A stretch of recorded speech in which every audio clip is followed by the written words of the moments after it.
Algunos ni siquiera se dan cuenta de esto, pero lo cierto es que Dios llama a muchos para que se consagren, pero dice la Biblia que son pocos los que realmente logran entender y ponerse al servicio de Dios. Pero los que lo hacen se entregan y empiezan una carrera, y es la carrera en la vida cristiana. Yo te invito a prestar atención porque yo doy por sentado y repito lo que dije al comienzo, que vos sabés que Dios te ha llamado, porque si no, no estarías aquí. Amén. Dios te ha llamado para que estés con Él, para que puedas tomarte de su mano, para que puedas servirle, representarle y hacer diferencia en este mundo que está caído, corrupto, condenado al infierno. Eso es lo que nos enseña la Biblia. El mundo está bajo el poder del maligno. Y eso es lo que vemos a diario en los noticieros, a nuestro alrededor, y mucha gente que está yendo desenfrenadamente en el camino del pecado y de la maldición.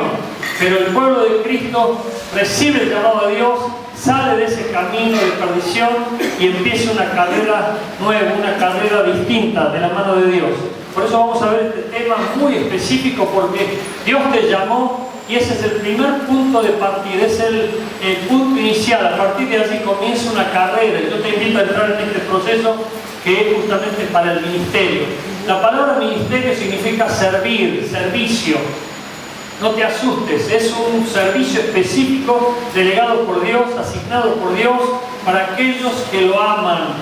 Dios nos llama para que le sirvamos en medio de una generación corrupta y perversa, dice la Biblia, siendo como luz y sal, siendo personas que brillan en medio de la oscuridad y muestran a Cristo a quienes le rodean. Así que vamos a ver estos textos y vamos a deducir de estos textos estos pasos o este proceso en el cual nosotros debemos estar involucrados, por supuesto intencionalmente. Algunos directamente dicen, no, ni loco, conmigo no cuenten. Bueno, y toman una decisión allí que es respetable también, pero lo cierto es que se pierden grandes bendiciones por no tomar la decisión de entrar en este camino y en este proceso. El primer punto lo vamos a ver en el texto del versículo 4 del capítulo 5 de Hebreos, y miren lo que dice la palabra de Dios. Y nadie toma para sí esta honra, se está refiriendo a la honra del ministerio. Es una honra que Dios nos hace de llamarnos para servir, sino el que es llamado por Dios. O sea, no puede ser un ministro del Evangelio alguien que no es llamado. Algunos dicen, sí, el pastor fue llamado, ese líder fue llamado. Siempre el vecino es llamado, pero te quiero decir que vos has sido llamado. Ya vuelvo a repetirte porque si no, no estarías aquí. Dios llamó tu atención, Dios ha despertado el interés espiritual en vos. Y dice aquí el texto, como lo fue Aarón mismo, así tampoco Cristo se glorificó a sí mismo, haciéndose sumo sacerdote, sino el que le dijo, tú eres mi hijo, yo te he engendrado hoy. Como también dice en otro lugar, tú eres sacerdote para siempre, según el orden de Melquisedec. Versículo 7, y Cristo en los días de su carne, ofreciendo ruegos y súplicas con gran clamor y lágrimas, al que podía librar de la muerte, fue oído a causa de su temor reverente. Fíjate que el temor reverente de Cristo hizo que sus súplicas fuesen oídas. Y aunque era hijo, por lo que padeció, aprendió la obediencia. Y habiendo sido perfeccionado, vino a ser autor de eterna salvación para todos los que le obedecen. Por eso el Evangelio no es simplemente asentir intelectualmente una filosofía o un concepto que nosotros podemos llegar a definir, sino obediencia pura al Evangelio de nuestro Señor Jesucristo. Y por último el versículo 10, y fue declarado por Dios sumo sacerdote según el orden de Melquisedec. Es decir, Jesús fue reconocido, declarado y confirmado plenamente en sus funciones y constituido autor y consumador de la fe. Y es lo que sucede con aquellos que realmente llegan a la culminación de este proceso. Son reconocidos, levantados, ordenados y promovidos para ser útiles en la causa de Cristo. Vamos a ver el primer punto entonces. El ministerio es un privilegio. Dice, y nadie toma para sí esta honra, sino el que es llamado por Dios. A ver, ¿dónde están los llamados de Dios? Bueno, algunos con convicción levantan la mano, otros dicen, no me animo todavía. Pero lo cierto es que hay un llamamiento claro de parte de Dios para toda la humanidad. Y dice la Biblia, muchos son llamados, pero pocos son los escogidos. Es decir, de los llamados, hay algunos que se destacan por encima de otros, y estos son los que van a estar entrando en el ministerio, decididamente siendo útiles, pero sabiendo perfectamente en qué están involucrados.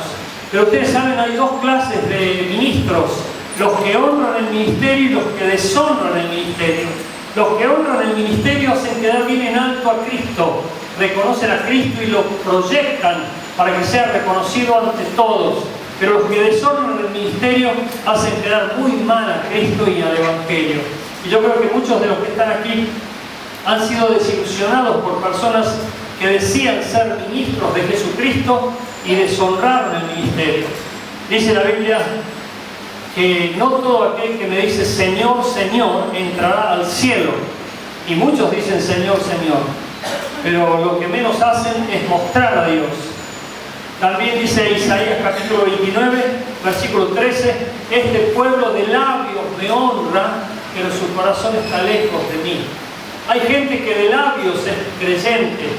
Miren, el otro día, no me acuerdo si está aquí la persona, me dijo, miren, hay alguien que es pastor. Hay alguien que es pastor en una fábrica. Yo le dije, averiguame el nombre, por favor. Y después esta persona averiguó y dice, no era pastor, resulta que empezó a ir a una iglesia.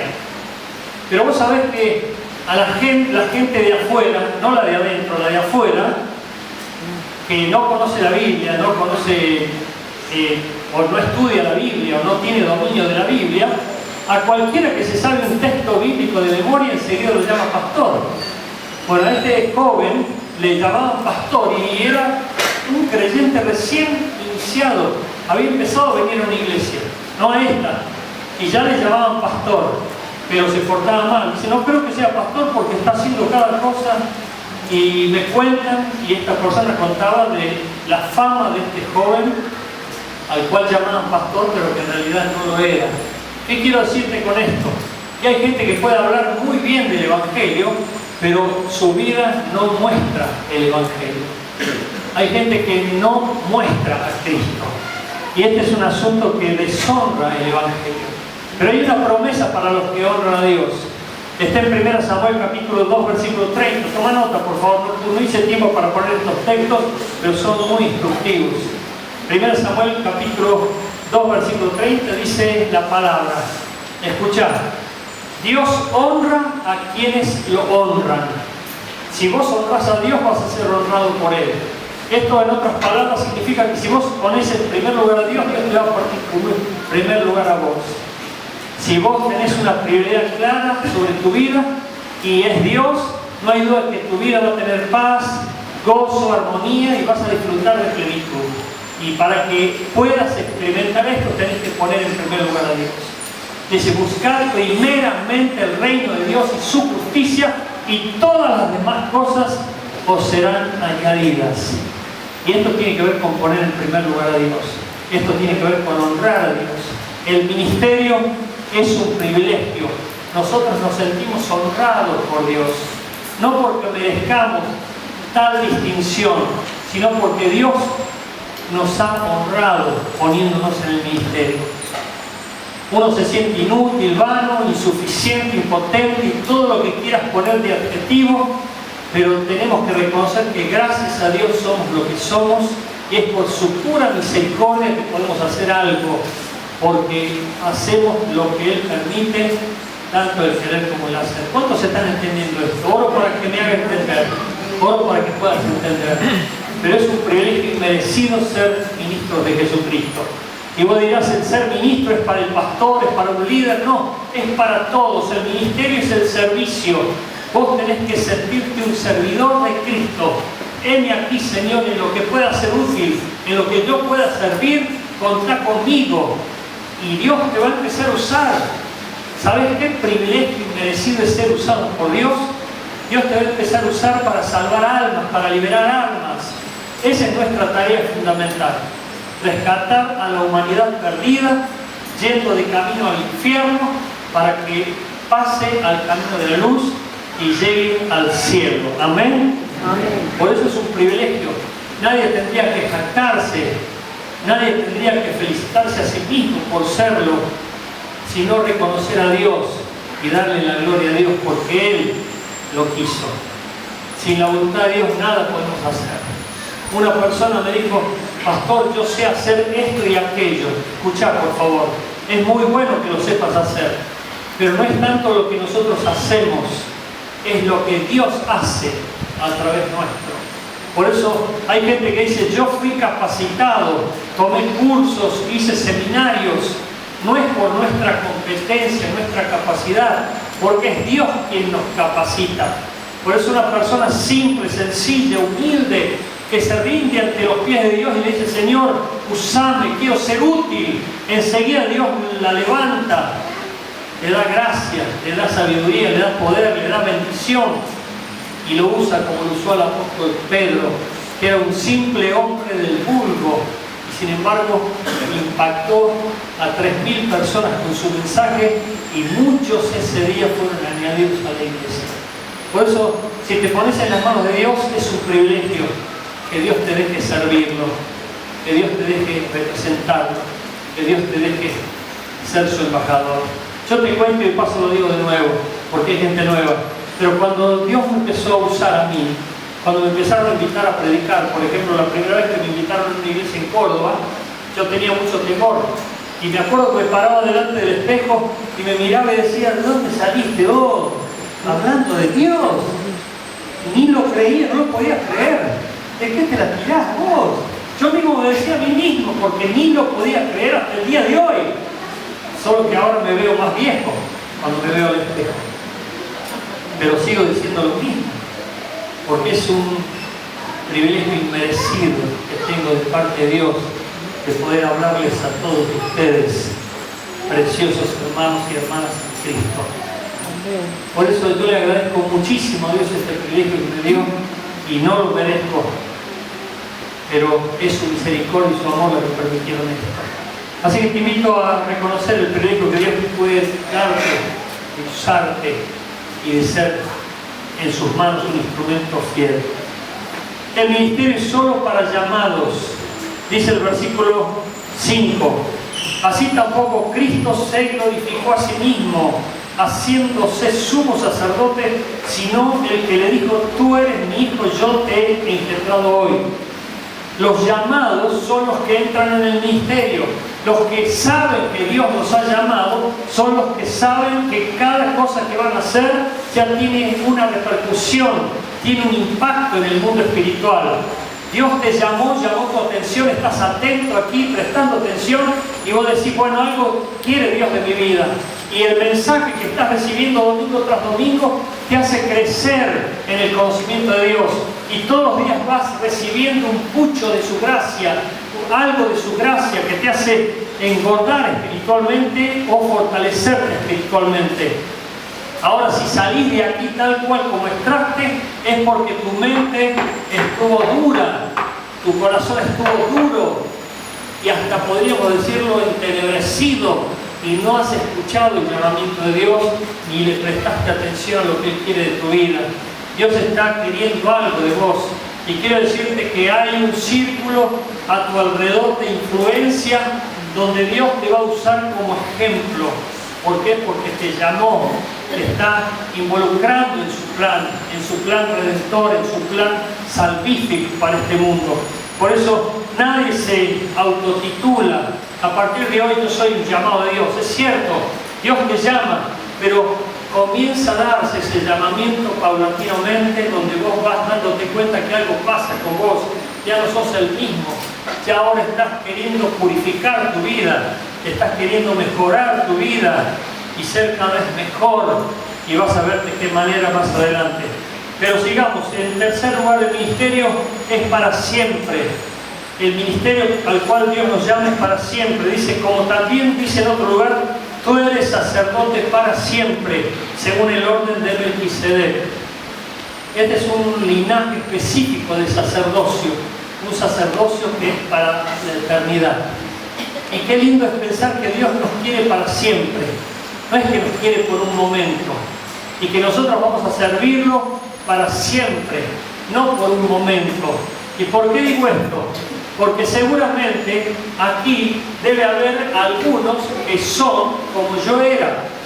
inestable, ciclotímico, que subía y bajaba. Un día estaba re enamorado de Dios y otro día estaba re deprimido. Hay personas que suben y bajan todo el tiempo. Vos las ves con unas pilas, fuerzas, ánimo, y al otro día los ves desanimados, tristes. Y vos decís, ¿qué pasó? Bueno, me hacen acordar a mí. Yo estaba harto de ser como era y le pedí consejos a un líder. Y ese líder me dice, vos te tenés que tomar de la mano de Dios y caminar con Él todos los días, leer la Biblia, orar. Son los rudimentos básicos de la fe. No dejes de leer la Biblia, no dejes de orar, tomate de la mano de Dios, cueste lo que cueste, pase lo que pase, no te sueltes, mantenete firme de la mano de Dios. Y yo empecé a leer la Biblia, empecé a orar y me imaginaba todos los días tomado de la mano de Dios. Y a mí me hizo mucho bien. Yo comencé a darme cuenta que mi vida comenzó a experimentar un crecimiento, al principio paulatino, pero después empecé a crecer y a crecer y a crecer y todavía creo que sigo creciendo. No sé si lo has notado vos. Amén. Amén. Pero mi familia lo nota. Gloria a Dios. Preguntale acá si querés. Pero lo tiene que notar tu cónyuge, lo tiene que notar tu esposo, tu esposa, tu hijo. Ellos tienen que notar tu crecimiento. Ellos tienen que notar que vos estás mejorando y vos tenés que ir cambiando para bien. De repente hay gente que no cambia, pasa el tiempo y siguen exactamente igual. No te imaginas qué tortura una vida que no cambie. Cuando la Biblia dice que nosotros tenemos que crecer y crecer y crecer hasta la estatura de Jesucristo. Yo he visto a jóvenes y a chicos y a grandes venir a la iglesia como yo llegué un día y los he visto crecer, los he visto prosperar, los he visto progresar, los he visto madurar y doy gloria a Dios realmente porque yo conozco cómo empezaron y no dudo de la obra de Dios en esas vidas que ha hecho que sean realmente una bendición para la iglesia y para el reino. Es para siempre el llamamiento que te hace Dios, no es por un chispazo de emoción pasional donde vos te mostrás y al otro día es como un globo que desapareció. Por eso, cuando vos te tomás de la mano de Dios, empezás a caminar regularmente con Él. Esforzate, pero perseverá y vas a ver la bendición, la victoria que Dios te da. No cejes, no desistas, mantenete firme en la brecha hasta el fin, porque hay gran galardón esperándonos y la bendición fluyendo a medida que vamos creciendo en el camino de Dios. ¿Cuántos me están siguiendo en esto? Amén. El ministerio es para siempre, pero ahora vamos a ver otro punto, el punto 4. El ministerio es para los que temen a Dios. El ministerio es para los que temen a Dios, no el temor de miedo, sino el respeto. Mirá lo que dice el versículo 7. Y Cristo en los días de su carne, ofreciendo ruegos y súplicas, con gran clamor y lágrimas al que le podía librar de la muerte, fue oído a causa de su temor reverente. No sé si te das cuenta de la diferencia, pero hay personas que claman, oran, hay personas que derraman lágrimas y no son escuchados por Dios, no reciben respuesta divina. Y a veces se preguntan, pero pastor, me la paso orando, me la paso ayunando, ¿qué pasa que no responde Dios? Dice la Biblia que fue oído a causa de su temor reverente. El temor reverente no es miedo, es respeto, es una consideración en alta estima con Dios. Es que vos tenés a Dios por encima de todas las cosas. Él no compite con nadie ni se compara con nadie. Si vos tenés a una persona que compite con Dios, ya sos un idólatra. Y escuchá, por favor, si vos tenés algo que compite con la iglesia, también sos un idólatra. Porque Cristo fundó la iglesia y viene Cristo a llevar a su iglesia. Y a ver la buena pregunta, ¿dónde está su iglesia? Amén. Está aquí, no. Está aquí. Gloria a Dios. La iglesia somos nosotros. Decir al que tenés al lado y al que tenés al otro lado, somos la iglesia nosotros. Nosotros somos la iglesia de Jesucristo. Y Cristo viene a buscar a su iglesia. Por eso las personas no tienen temor a Dios. ¿Por qué? Porque priorizan otras cosas y a Dios lo dejan al fondo del tacho. Y Dios no es el hilo más fino por el que se corta todo. Dios es el hilo más grueso. Y si vos lo tenés en primer lugar a Dios, estás tranquilo. Ya has definido quién es tu Dios y a quién adorás y a quién le rendís honra y pleitesía. Por eso te invito a considerar este temor. Vamos a verlo por estas 5 cualidades. Mira, 5 cualidades que marcan el temor a Dios. Están todas juntitas allí. Los que tienen temor a Dios se apartan de lo malo. No siguen conviviendo con el pecado, con lo malo. Hay gente que convive con el pecado, hay gente que se mezcla con el pecador como si fuera uno más en el montón, en una bolsa. Sin embargo, los que temen a Dios ponen límites. Dicen, disculpad, estos no son mis principios, conmigo no cuentes, lo que a vos te hace reír a mí me entristece, yo no participo con vos de estas conversaciones, respetame, yo te respeto, por favor, pero estos son mis principios. Sin embargo, hay gente que no tiene temor a Dios y pura jarana, farra, está en una misma bolsa con todos los que viven deliberadamente pecando y ofendiendo a Dios. Y no tienen discernimiento, no se dan cuenta. ¿Por qué? Porque no tienen temor a Dios. Pero si tienen temor a Dios, van a ser hipersensibles a lo malo y al pecado y a todo lo que pueda ofender a Dios. ¿Cuántos están entendiendo esto? Por eso hay cosas que se pueden soportar y otras que uno tiene que plantar bandera y decir, disculpame, pero por favor, hasta aquí llegué, conmigo no cuentes más. Se purifican a sí mismos. No dice que son purificados por otros, porque esto es fácil. Que venga otro y te exhorte, que venga otro y te observe, que venga otro y te critique, eso lo hace todo el mundo. Pero el que tiene temor a Dios se purifica a sí mismo. Uno mismo se da cuenta de dónde está equivocado. Por eso dice el apóstol Pablo, cada uno mire cómo sobreedifica. Si vos esperás que el otro venga a corregirte, bueno, vos no tenés al Espíritu Santo. El Espíritu Santo es el que nos dice a nosotros internamente en qué nos hemos equivocado. Y algunos de ustedes están muy exhortados por el Espíritu Santo. Creo, ¿no? Creo. Pero ¿qué pasa? ¿Lo escuchan? ¿Son sensibles a su voz? ¿O de repente dicen, no, este no será el Espíritu Santo, es el diablo? Y algunos se justifican a sí mismos siguiendo una conducta equivocada. El Espíritu Santo está en nuestro corazón. ¿Dónde está el Espíritu Santo? En nuestro corazón. Y dice la Biblia que nos redarguye de pecado, de justicia y de juicio, y nos guía a toda verdad. Por eso vos también tenés que saber las cosas que están mal. Pero ¿por qué las seguís haciendo? ¿Por qué seguís perdurando en el pecado? Y después te quejas de que las cosas no te van bien, o que no disfrutás el dinero que ganás, o que hay una tristeza que ni siquiera sabés de dónde viene. Viene del pecado que vos autorizás. Por eso uno tiene que tener un refreno en sí mismo, y es la autopurificación, diciendo yo tengo que cambiar, tengo que dejar de ser como soy, no puedo seguir siendo como soy. El que tiene temor a Dios todo el tiempo está revisándose a sí mismo, viendo en qué aspecto debe mejorar su vida para cambiar y hacerla más parecida a Jesucristo. Amén. ¿Cuántos están escuchando esto? Amén. Decía que tenés al lado, che, me parece que te están hablando a vos. No sé por qué lo digo. Están dispuestos y disponibles, tienen convicciones fuertes.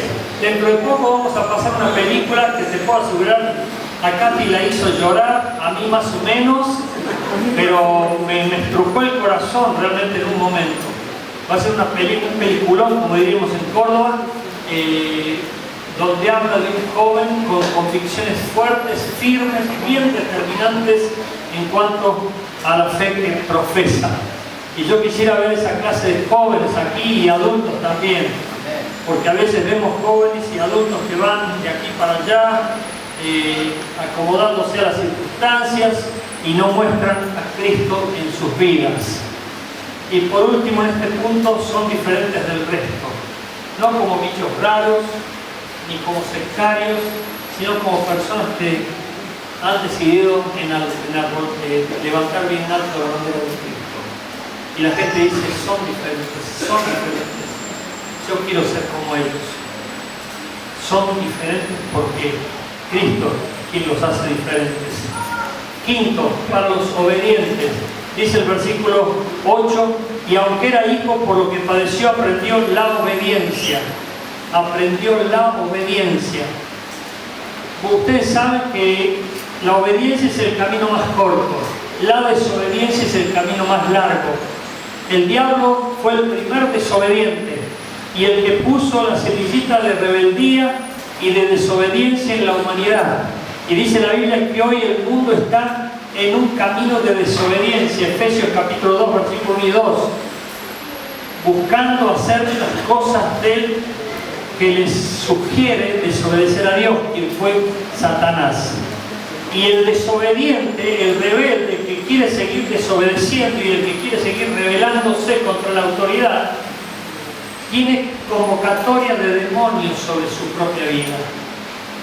Tenés que saberlo, porque un desobediente voluntario, una persona que desobedece y se jacta en la desobediencia y es rebelde y quiere enfrentarse todo el día a la autoridad, mostrándole como que es igual a él o pulseándolo para ver quién gana cuando esa otra persona es la autoridad, esa persona se convierte en un brujo, en un hechicero, en un ser demoníaco.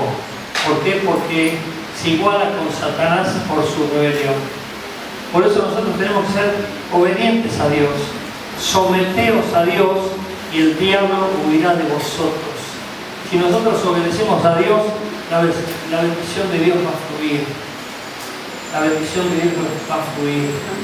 Hay cosas que el líder te va a decir no y a vos te van a hacer llorar y te van a costar aceptar, pero por encima de ese líder está Dios, que va a tomar cuenta de las decisiones que el líder toma.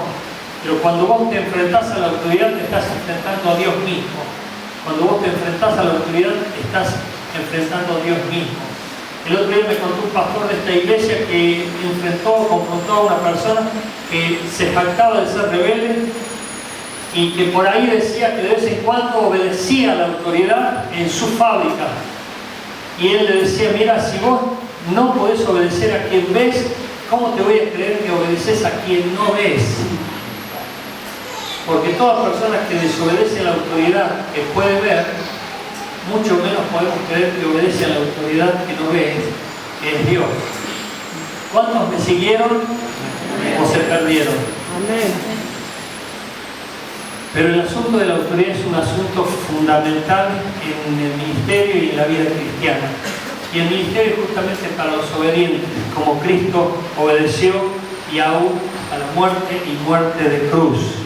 En sexto lugar, el ministerio es para los que progresan. Mira lo que dice el texto del versículo 9, y habiendo sido perfeccionado, esta es una palabra poderosa, y habiendo sido perfeccionado, vino a ser autor de eterna salvación para todos los que le obedecen. Acá hay una secuencia que quiero invitar a considerarla. El ministerio es para los que progresan, no es un progreso material, es un progreso integral, donde toda tu vida va creciendo. No es simplemente que vos acá sos un campeón y levantás las manos y sabés la Biblia de memoria y en la calle andás pidiendo limosna o nadie te quiere ver porque sos una persona problemática. No tiene nada que ver con eso. El ministerio es para los que progresan y el progreso es equilibrado, integral, en todas las áreas, tu familia, tu economía, tu emoción, tus afectos, toda tu vida comienza a equilibrarse de tal manera que vas creciendo armónicamente hasta la estatura de Jesucristo. Algunas personas hacen una dicotomía, es decir, separan la iglesia una cosa, mi casa otra, la empresa otra, y mantienen hasta 3 caretas. Se disfrazan para ir a un lugar, se comportan de una manera, van a su casa, se comportan de otro. Dios nos ve a nosotros y Él recompensa lo que ve en lo secreto, porque Él nos conoce en esencia. Por eso nosotros tenemos que darnos cuenta que el progreso que impone el ministerio, cuando vos sos una persona fiel y has aceptado el llamamiento de Dios y te integraste, te involucraste en servir a Dios, en caminar todos los días de su mano, comienza a darse en todas las áreas de tu vida. en todas las áreas de tu vida, y vas a verlo, vas a notarlo, vas a disfrutarlo, vas a experimentar con deleite inclusive, porque es así como Dios lo planeó y es así como Dios lo hace. El ministerio es para los que progresan, así que tu progreso se tiene que ver en todas las áreas de tu vida. Amén. Amén. Vos tenés que ser una persona próspera en todas las áreas de tu vida. Y no quiero seguir con este punto porque vamos al final. 7. El ministerio es para los enviados y fue declarado por Dios sumo sacerdote según el orden de Melquisedec. Es para los enviados el ministerio. Es el reconocimiento, es la graduación, es el día en que de repente Dios aparece como en persona diciéndote, buen siervo fiel. Es la confirmación de un ministerio, es la confirmación de tu labor, donde hay un reconocimiento de tu valía, de tu ser o de tu persona como útil en las cosas de Dios. Y notas que Dios te usa para la extensión de tu reino, que por tu medio otros conocieron a Cristo, que por tu medio otros no se suicidaron, que por tu medio otros no siguieron robando o mintiendo o siendo infieles con su esposa o con su esposo, que por tu medio muchos fueron cambiados para la gloria de Dios. Por eso te invito en esta noche a involucrarte en el ministerio. Dios te ha llamado ya. Ahora metete de lleno y empieza a caminar seriamente de su mano para que veas todas estas cosas acontecer en tu vida y vas a sentir la confirmación de Dios paso a paso, donde Dios va ordenando, va equilibrando, va aderezando mesas, va cerrando las puertas de maldición y va abriendo las puertas de bendición. Si lo crees, vas a disfrutar una experiencia gloriosa como ministro de Jesucristo. ¿Cuántos lo creen? Amén. Ponete de pie, iglesia, por favor. Ponete de pie, iglesia. Yo sé que Dios me habló a alguien aquí hoy. Yo sé que alguien estuvo muy atento, muy atento. Yo sé que alguien recibió todo de Dios en esta noche. Y Dios te está llamando para que se involucre. Toma en este momento la mejor decisión. Cierra tus ojos, mira tu rostro. Cierra tus ojos, no te distraigas por nada. Dios te quiere ahora definir. Ya lo has escuchado. Dios quiere que te involucres en un ministerio activo, no pasivo. El simple hecho de venir a la iglesia, entrar y salir como entraste, cualquiera lo puede hacer, pero ser un instrumento de gloria para Dios, ser alguien que va a hacer una diferencia en esta generación, ser alguien que se va a levantar definidamente, con convicciones, para mostrar quién es Cristo en su vida, eso no es para cualquiera. Eso es solo para valientes. Señor, ministra en esta hora tu iglesia, toma absoluto dominio y control. Y yo sé que en este tiempo estás queriendo definir ministerios, llamamientos, comprometer a tu pueblo a una entrega mayor, porque vas a añadir muchas cosas gloriosas a tu iglesia, que ya la estamos viendo. En este momento yo pido que estés definiendo el llamamiento y el ministerio de todos los presentes. Te pido que en el nombre de Jesús ahora estés apartando a los que van a ser usados poderosamente por ti. Señor, tú ya lo sabes y te pido que estés bendiciéndoles, que no haya nada que lo impida, que nada que impida que sus vidas te sean útiles, que los que les rodean realmente queden impactados por su cambio, por su vida y por Cristo en ellos. Que empiecen a preguntar qué te pasó, qué fue lo que causó ese cambio tan grande, por qué has dejado de hacer tal cosa para empezar a hacer otra. Señor, obra milagros en esta hora. Ahora, Señor, defínelo en Cristo Jesús. Amén.